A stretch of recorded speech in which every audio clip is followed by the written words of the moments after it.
Ияс деген жігіт. Сол жігіт қолынан наручник тағап, арқама қаратай тұрады. Наручник тағады да жерге жатқызады да басынан аяғымен мышып тұрады. Арт жағынан екі аяғымды кімдер мышып тұрған білмеймін, арт жағынан екі аяғымды біреулер мышып тұрады. Майдың үтіктен етіп қыздырып отырады, тоққа тұрып қойып. Содан үтігін қыздырып болғаннан кейін қозғалып жатыр, дұрыстап ұстап тұрыңдар дейді да, келеді да Ясқа көтер дейді, Яс жоғары қарады, наружник до конца көтерді дейді, жоғары қарады. Арқамнан Айдын келеді да, жаңа белемді ашады да, ысқырып салады. Содан екі-үш рет басады, кішкене есінен танып сол жерде. Жаңа сол моментте тұрғыз дейді. Тұрғызған кезде жаңа Рамазан Яс шашымнан ұстайды да көтереді. Шаштан ұстап көтерген кезде Кенжебаев алады да түптің жаңа қарын бетіме басатын еді, басады да қарын бетіп жүреді. Маған негізі күйген болған, бірақ көрінбейді, айтып кеткен. Полный лайнын күйген болған бетіме.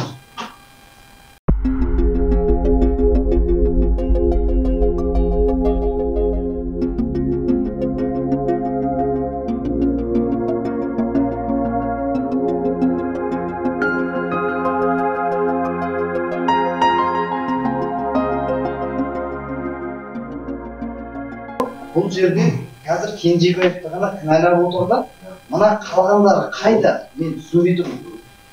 Мына қалғандарды керек болып бұл жерде жалғыз Кенжебаевтың ісі болған емес, бұл жерде маған мына қалғандары да керек.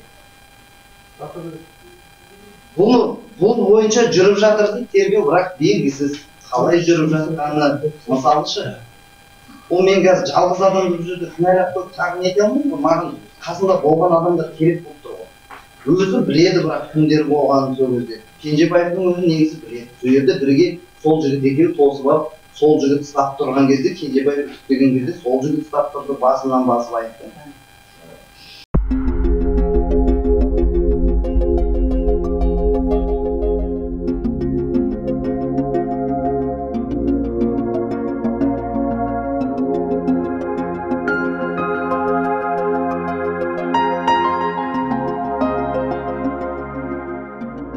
Жаңа көрдіңіздер өздеріңіз, мен денсаулығым нашар қазір.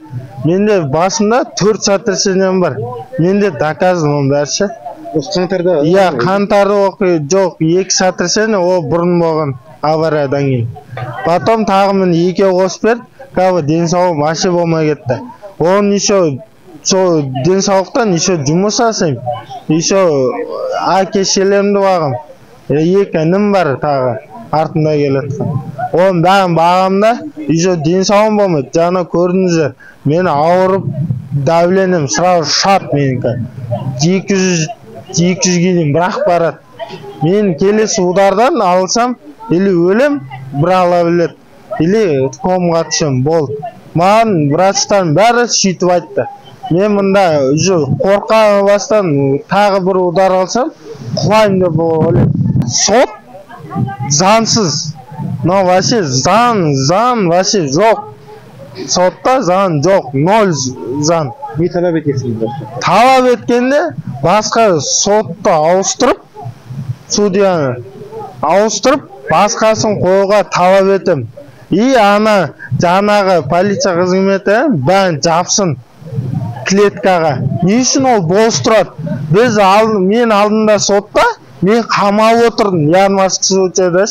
Мен қамалып отырмын, сол клеткада мен ит сияқты көрді. Мен қамалып отырмын, мен денсаулығым болмады сегізді. Мен де үтіктелгем, мен де ұрып жаққан. Мен жағынан, басынан қанша рет ұрып жақ. Мен әрең шыдадым оның бәріне. Жаңа өздеріңіз көрдіңіздер, қатты ауырдым, дым істеман, дәрі іштім. Давлениямды өлчіттім. Оның бәрі маған керегі жоқ та.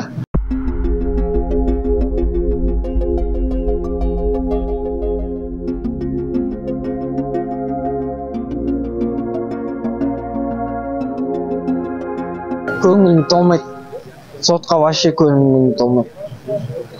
Өйткені видите, бәрі бір-бірін қорғап отыр. Адвокаттар қанша. Біз халықпыз, өйткені соттың өзі сөйлеп отыр. полиция қызметкерінің сөзінше мына сот вообще дұрыс болмады. Жалпы үміт бар ма сот әділ шешім шығарады, кінәлілер жазасын алады деген? Негізі үміттенеміз бізше. Біз жай ғана үміттенеміз болды. Соттала ма, сотталмайын ма? Белгісіз. Адвокаттары жан жақтан қыспау көрсетіп, қайта бір сұрақты айландырып алып кеп қоя береді. Іс дұрыс жүріп жатқан жоқ іс. Көңіл толмайды. Жалпы іс әділ шешім шығарады деген үміт бар ма жалпы осы сот? Әділ шешім үміт жоқ, ондай үміт жоқ. Әділ шешім шықпайтын сияқты. Себеп көп ойлаймын. Енді қазір сот мынандай болып отыр. Уже 4-ші сот болып отыр. Келеміз, бір жарты сағат, 1 сағат отырамыз. Хайбай бір-бірін дұрыс тыңдамайды да, дұрыс не етілмейді. Қырғын болып отыр. Мына 23 адамды біріктіріп тастады да, бір сотқа қиын болып отыр сот.